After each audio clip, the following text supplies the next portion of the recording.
Hi, 4-H families. It's time to make your fair entries for this year's Franklin County Fair. And so I'm excited to be able to walk you through the process of making those entries. So the first thing we're going to do is visit the Franklin County Fair website. If you've never been to the website, the web address is fcfair.org. And it'll bring you to a page that looks like this. You'll notice if you've been to the fair website before that it's got a little bit of a facelift. We're excited that they've launched a new website this year. It's super user friendly and just a cool new look. So to get us started with our fair entries, we'll hover over the 2023 fair here listed at the top, and we'll scroll down to Junior Fair, and we'll click that, and we'll come to the new Junior Fair page.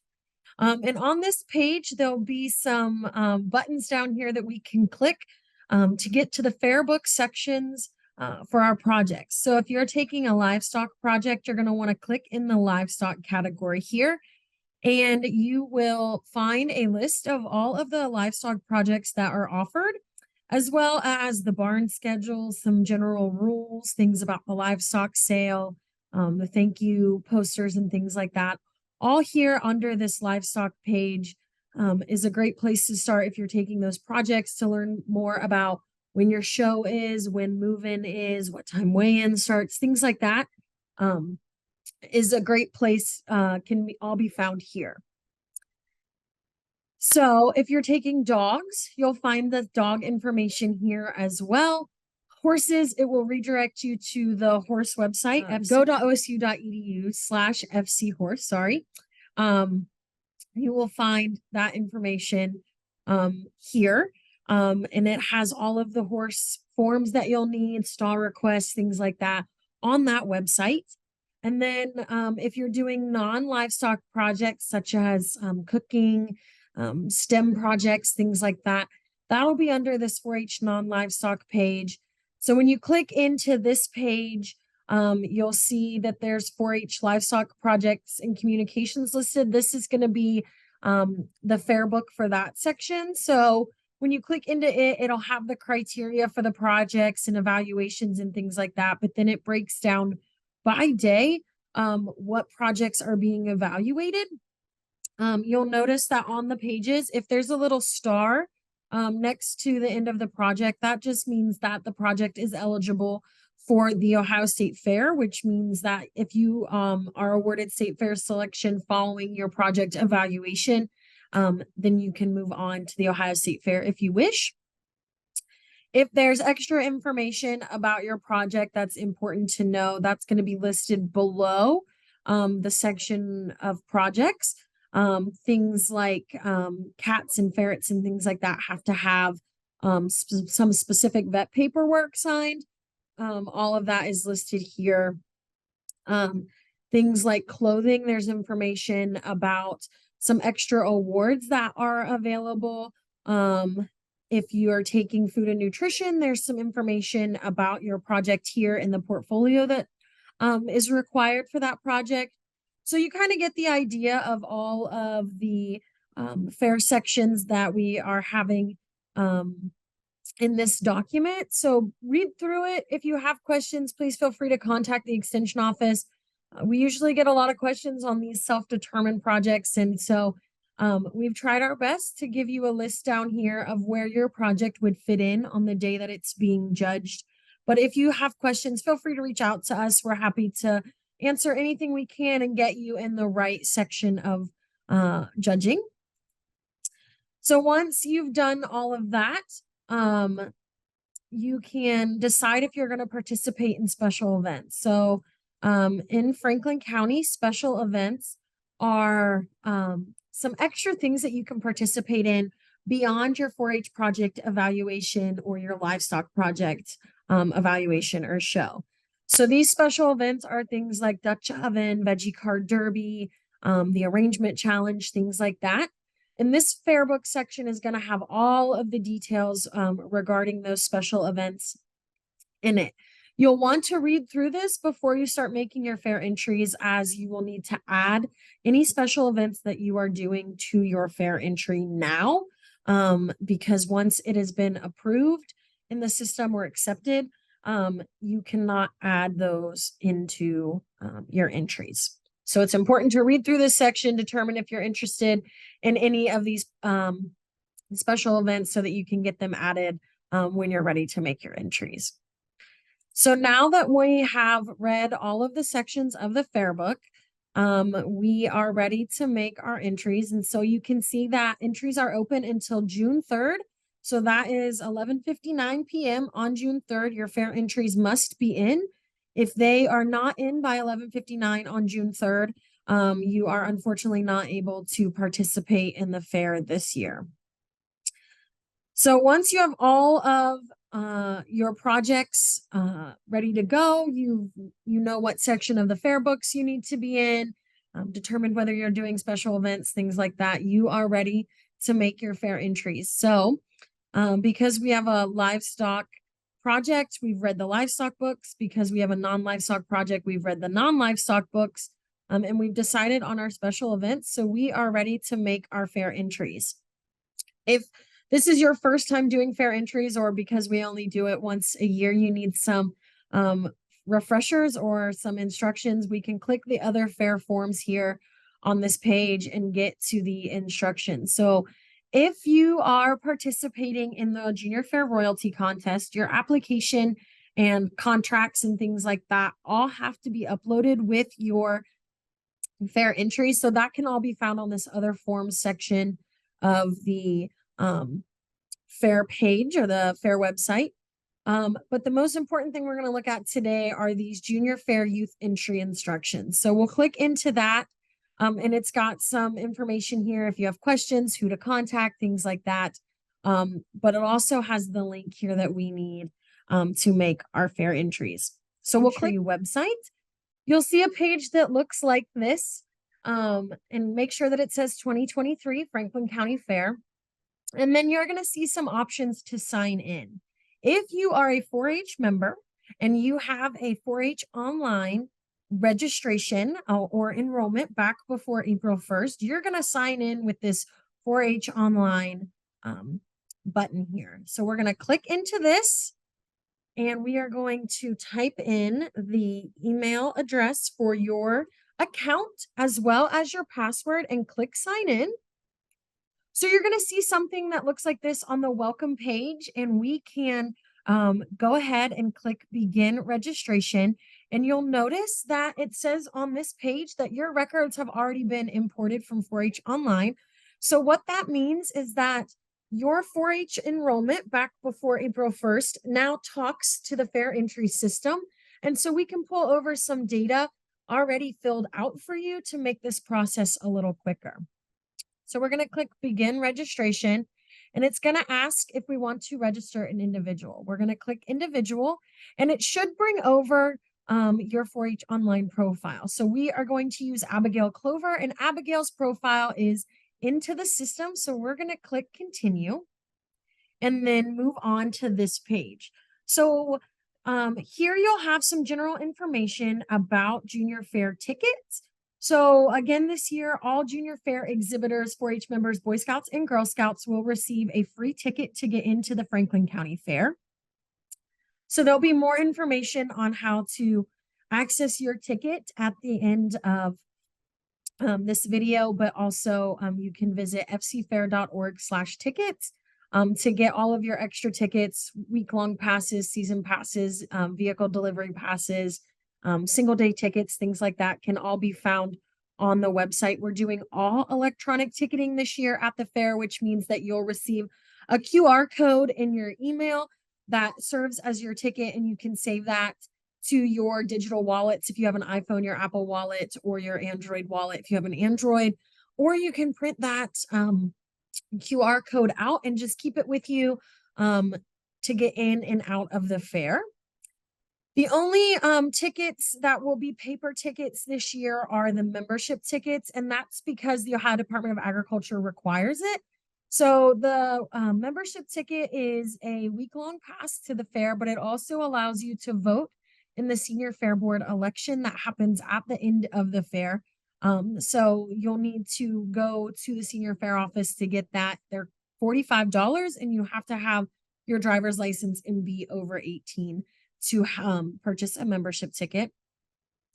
Be sure to sign the hold harmless waiver, read through it, make sure that you understand who's responsible for what during the fair, and then select that you agree as the youth exhibitor and parent or guardian. And then this is where you'll determine if you are going to pay by check or by credit card, or if you're going to have no entry fees. So if you are taking a non-livestock 4-H project and you are not doing any special events or things like that, you're going to put a 0 in this box because you're not going to have any fees attached to your project.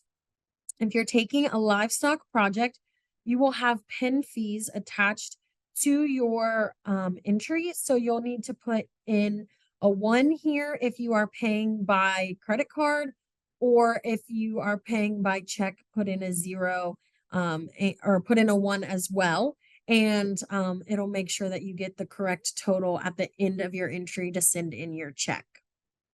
So because we have livestock projects, we're going to select 1 here. And then down here is where you'll select if you're going to mail a check or be paying by credit card. So if your entry fee will be $0, meaning you're taking a non-livestock project and participating in no special events, you're going to select this first option here that your entry fee will be $0. If you would like to mail in a check instead of paying online by credit card, you're going to select this. And there's information at the end of your registration for the fair that'll tell you where to send the check and things like that. But if you would like to pay by credit card, there's a $1 service fee. You're going to select paying by credit card here on the last option. So we're going to select that we're going to pay by check for the purpose of this entry. So, and you'll see a green box here that says continue to entries. We're going to click continue to entries. And then this is the part that gets kind of tricky. So don't click continue to payment just yet. You first want to add an entry. So we're going to click this green add an entry button. And then we're going to determine which department and section our projects fit into. So to help me out, and you may want to do this too, I made a Post-it note of all of Abigail's projects that she is enrolled in for this year. Just so we can make sure that we make a fair entry for all of the projects. So we're going to click 4-H non-livestock projects, and then we're going to determine which category we fit into. So Abigail's project is medicine, safety, and science. And so we are going to be in this leadership, health, and family life project. We're going to click select and then click choose.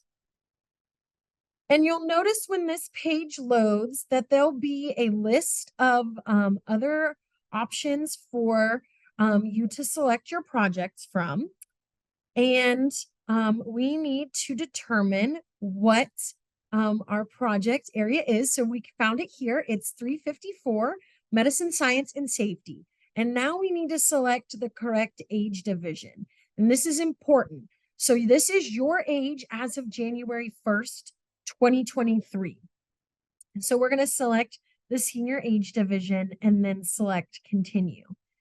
If Abigail tried to make an entry into a project that she wasn't enrolled in 4-H, she would get a list of all of the projects in red and it wouldn't allow her to add that entry. So make sure that you're adding just the projects that you have made an enrollment for before in April. So because this is a 4-H project, we're going to select 4-H Club. So Abigail's a member of the Fantastic Futures 4-H Club. So we'll select that so it turns blue and then click continue. There's no need to describe your entry. So we'll just click continue here. And then this is important because Abigail has more than one 4-H project. We need to click add an entry. So we will click add an entry and then we will need to change our department here. So Abigail's next project is market beef. So we're going to select junior fair beef cattle as our department and section. And then because it's a market beef project, we need to come down here to market beef and click select and then choose. And this is where it's going to ask what our market beef project is. If we signed up for dairy feeders, dairy beef feeders, or a market steer. Abigail's project is a market steer, so we're going to select next to that and then click continue. And then once we've done that and selected that she's going to take it through her 4-H club, we can select continue. We don't need to describe our entry again here, so we'll just select continue. This is important for all livestock projects, both breeding and market, that we need to add an animal, and that just helps us know when it comes time for weigh-in which animals we're looking for. So we'll select add an animal, and we're going to create a new animal record. So on the animal type, it will have listed all of the options for that specific department. So if Abigail was taking a market beef feeder, we would select the market beef BF project. If she was taking a dairy beef feeder, we would select the DBF project. But because she's got a market steer, we're going to select this bottom option. So just be sure to read the fine details of that to make sure that you're selecting the correct project. Once we are ready for adding a tag number, your market steer won't have the fair tag in it until it gets to the fair. But if it has a farm tag in it, like Abigail's, we'll just add that farm tag number here. If it doesn't, you can put a 0 in here. Not a big deal if your market steer doesn't have a tag in it. And then we're going to click create an animal, and you'll see this animal has now been entered into the system. Then we can click continue, and it'll say here that we have been given 1 stall per head of cattle entered. So because we entered 1 market steer, we're going to have 1 stall for our market steer. Now we can add another entry. So we will click add an entry, and this time we are going to add our market goats. So we're going to change this department to goats, to junior fair goats. Select that option, and then we'll select that it is a market goat, and then click choose. Now we can determine whether we have a market goat or a dairy market goat. Abigail has a market goat. So we'll select that and then click continue. Again, we're going to take that through the Fantastic Futures 4-H Club because it is a 4-H project. Click continue. Also here we can skip the describing our entries, and then we're going to click to add an animal for our goat. So we'll click the new animal record again, say that it's a market goat, and our tag numbers. So if your goat doesn't have a tag in it because we haven't made it to the fair, and that's where Franklin County tags in their livestock, but it does have a Scrapy's tag and or a tattoo in it, that is entered here. So we'll select the Scrapy tag option and make sure that it has all parts of the tag number. Click create an animal and then continue. So on this portion, we will know that, or we'll be informed that we get 1 pin for every 2 goats. So it already knows that we need a pin for our goat when it comes time for the fair. So we'll select continue. So now that we've entered all of Abigail's projects, we can continue to payment.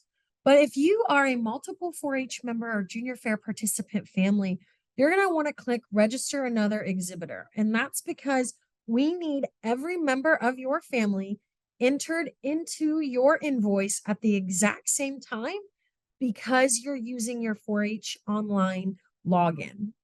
In this case, Abigail is the only exhibitor from her house. So we're going to click continue to payment.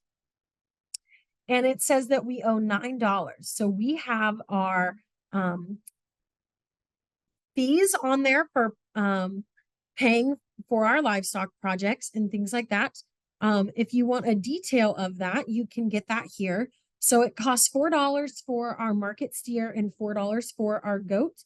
And then we entered that we were paying by credit card. So we selected 1 here. So we'll click continue. And again, it's going to ask. So if you want to pay by credit card, but you selected check earlier, you can do that. And if you selected pay by credit card, but you'd much rather send in a check, you can change your answer here. So we're going to select pay by credit card. Then it's going to ask us for our credit card number. We're going to click save. And then we will get our entry submitted. You'll receive an email when your entry has been processed and has been accepted. If there is an error with your entry, we will send it back to you, or you'll get a rejection notice to send it back to you for you to log in and correct your entries. So sometimes we see a lot of people just forgetting to add their entries or their projects in. So we'll reject their invoice and send it back for you to be able to do that. Or if you didn't add an animal, things like that, we'll reject your invoice and you can go back in and add all of that detail. No problem. And then once your entry is approved, you'll receive a confirmation email with information about how to access your tickets or to order your tickets.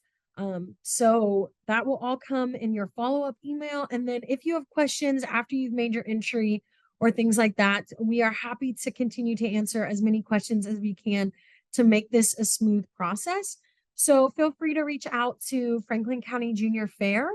They have an email address. It's franklincountyjuniorfair@gmail.com, or give us a call or an email here at the extension office, and we are happy to answer any questions that you may have about the fair entry process or just about the fair in general, as we are moving towards the summer and excited for this fair season.